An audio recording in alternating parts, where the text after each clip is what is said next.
जय बाबा नीम करोली महाराज की। नमस्कार मेरे प्रिय भाई बहनों, आप सभी लोगों का स्वागत है। मैं घनश्याम पांडे, आप देख रहे हैं मेरा YouTube चैनल बीएन के वैदिक विजडम स्टोरीज। इस चैनल पर आप सभी लोगों का अभिनंदन है, स्वागत है और नमन है। मुझसे कुछ लोग ये पूछे कि आपने अपने चैनल को बीएन के का क्या मतलब है आपने लिखा है। तो आज मैं इस तथ्य का रहस्योद्घाटन कर रहा हूं कि बीएन के मतलब बाबा नीम करोली, इन्हीं की कृपा से मैं ये चैनल शुरू किया हूं। इस चैनल पर हम आपके लिए लेकर आ रहे हैं एक बेहद दिव्य और प्रेरणादायक श्रृंखला, बाबा नीम करोली जी की अद्भुत कथा। इस सीरीज में हम जाएंगे बाबा जी की प्रारंभिक जीवन की अनसुनी बातें, इनके उपदेश जिनसे कि जीवन बदल सकता है, इनके चमत्कार जिनको सुनकर आस्था और गहराई तक चली जाती है। सबसे महत्वपूर्ण बात यह है कि इनकी असीम अपार शक्ति और कृपा, ये केवल कहानी ही नहीं है बल्कि भक्ति, विश्वास और चमत्कार का अनुभव है। अगर आप भी बाबा की कृपा पाना चाहते हैं तो इस चैनल को सब्सक्राइब कीजिए, लाइक कीजिए, वीडियो को शेयर कीजिए और इस दिव्य यात्रा के हिस्सा बने। तो आइए हम बाबा नीम करोली की चर्चा की कथा यात्रा प्रारंभ करते हैं। जय बाबा नीम करोली।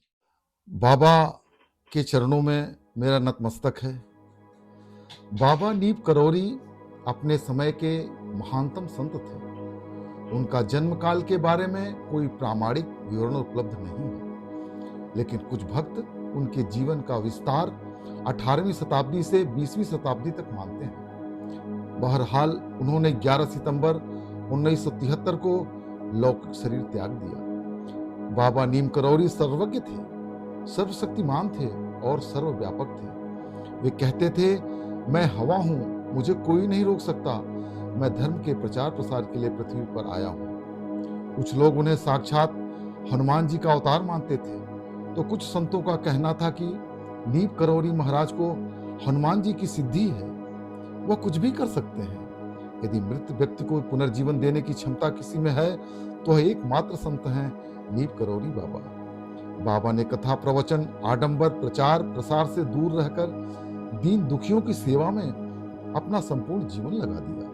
भक्तों का आर्तनाद सुनकर तुरंत पहुंच जाते और उसे संकट से उबार देते। वे भक्त वत्सल थे, गरीब नवाज थे और संकट मोचक थे। बाबा नीम करोली का संपूर्ण जीवन अलौकिक क्रियाकलापों से भरा हुआ है। कोई शक्ति उन्हें एक जगह बांध कर रख नहीं सकती। वे एक साथ भारत में भी होते और लंदन में भी, लखनऊ में भी और कानपुर में भी।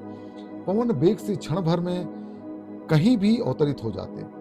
उन्हें कमरे के अंदर कैद करके रखना असंभव था। सूक्ष्म रूप में बाहर निकल जाते और वांछित कार्य संपन्न कर लौट आते। महाराज जी का हर क्षण अलौकिक होता। वे स्वयं अलौकिक जो थे।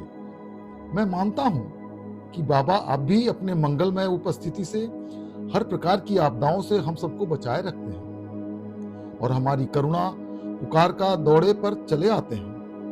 किंतु जिस प्रकार उद्धव के उपदेश से गोपियों को संतोष नहीं हो पाया कि कृष्ण ब्रह्म है और वृंदावन से दूर रहकर भी ब्रह्म के नाते वे प्रत्येक स्थल पर विद्यमान हैं, उसी प्रकार यह जानकर भी कि बाबा शरीर छोड़ने पर भी हमारे बीच हैं, सांत्वना का आधार नहीं बन पाता है और हम चाहते हैं कि हम बाबा को सशरीर देखें। मैं समझता हूँ बाबा जैसे विशिष्ट संत पुरुष प्रकृति के सनातन से चले आए नश्वरता के नियम के अनुपालन को अपना कर्तव्य समझते हैं। यहीं पर मैं अब अपने शब्दों को विराम देता हूँ। आज मैं बाबा के बहुत सूक्ष्म विवरण को आपके सामने प्रस्तुत किया हूँ, लेकिन कल से मैं बाबा की अलौकिक लीलाओं की कथा की चर्चा की यात्रा प्रारंभ करूँगा। आप हमसे जुड़े रहिए, क्योंकि हर एपिसोड में होगा कुछ नया, कुछ चमत्कारी। जय बाबा नीम करोली महाराज की।